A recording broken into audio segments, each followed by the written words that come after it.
Hey everyone, this is Dawn. Welcome back to my YouTube channel.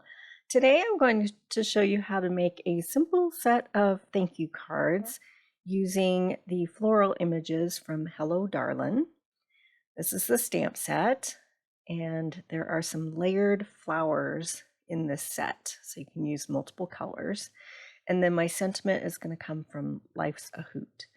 Okay, so let's get started. I've loaded the line drawings of the two flowers in my MISTI, and I'm starting out with the darkest color. I like to pick a selection of colors that are similar, a light, medium, and dark. So the darkest is going to be for the line drawing. And then the next stamp to line up is this detailed stamp, and it'll give some shadows and details to the flower.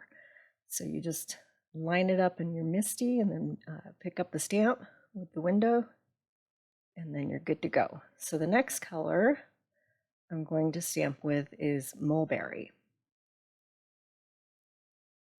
So we'll get this inked up, and I do like to stamp twice, especially with these solid sections of the stamps, just to get a clean, smooth image.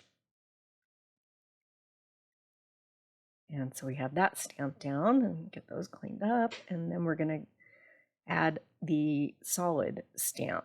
So this is for the background color. So getting it lined up, and then pick them up with the window of MISTI. And then we're good to go. So I'll ink this up and stamp it out.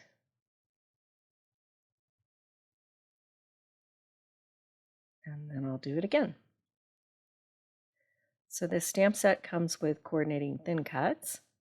So off screen, I'm going to stamp a whole bunch of flowers in different colors, and then I'll cut them out with the coordinating thin cuts. And then I've also stamped some of the leaves. Okay, so we have a whole bunch of colors here. Now I'm going to use a retired embossing folder.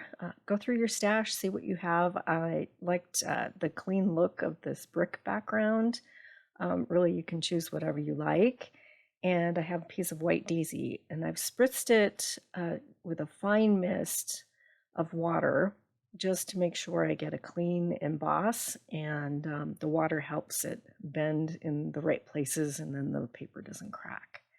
And then I'm going to go in with some linen ink and a blending brush and just ever so lightly blend some ink over this so that the lines and ridges of the brick embossed raised edges catch the ink, and it just defines it ever so slightly. And it's really subtle, and it's a little tricky to see on camera here, but in real life it's an extra step that just it makes a difference.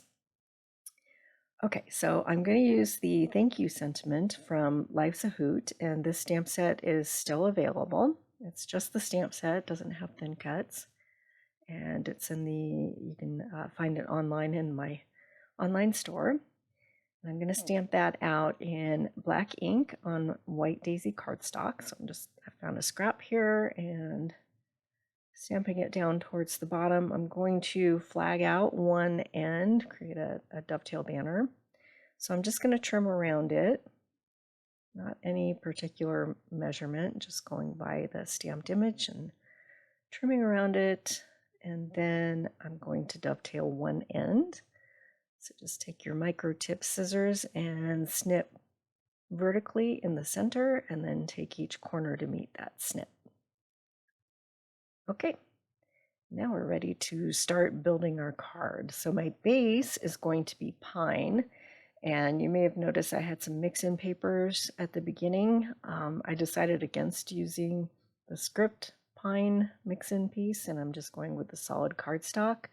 But another one of the cards in this collection, I did use the mix-in paper, so I'll show that at the end. I'm just cutting my pine cardstock to 4 1/4 by 5 1/2, which is an A2 card size, and adhering it with some Tombow tape runner.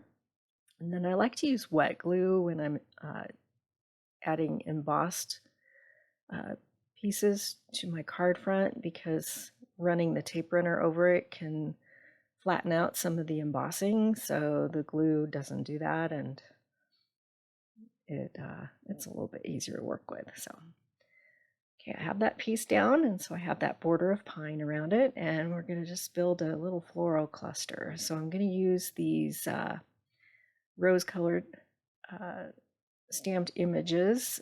They're stamped in scarlet, and then the texture and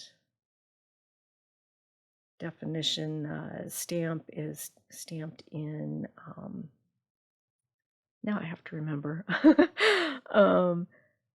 Let's see, raspberry, and then the background is stamped in flamingo. And then the leaves I've stamped in sage and pine.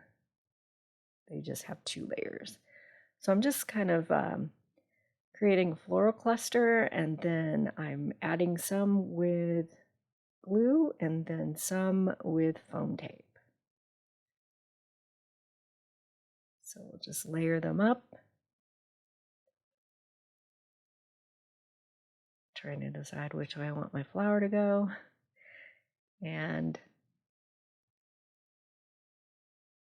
some are added with foam tape and some are with glue. So we'll just get them clustered in that sort of in the lower left corner, leaving a bunch of white space on this card.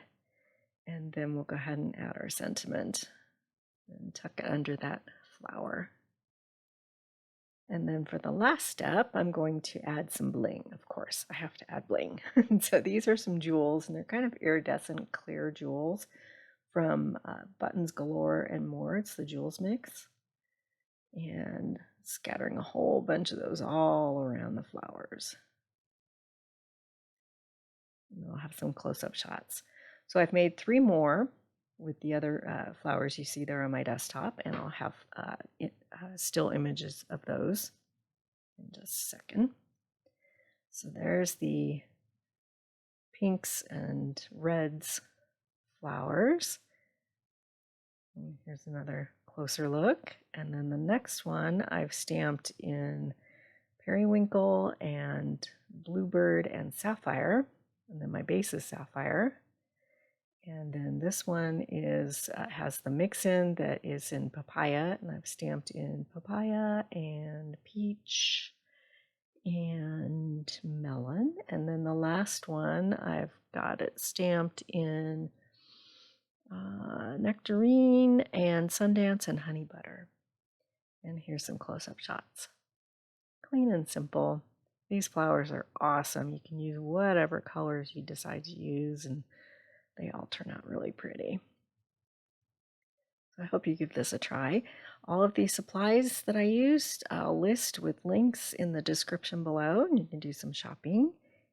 And the thin cut set is available while supplies last. If you haven't subscribed yet, please hit that subscribe button. I would really appreciate it, and then you'll be able to find all of my videos. And I have quite a few in the library there. And thanks for watching.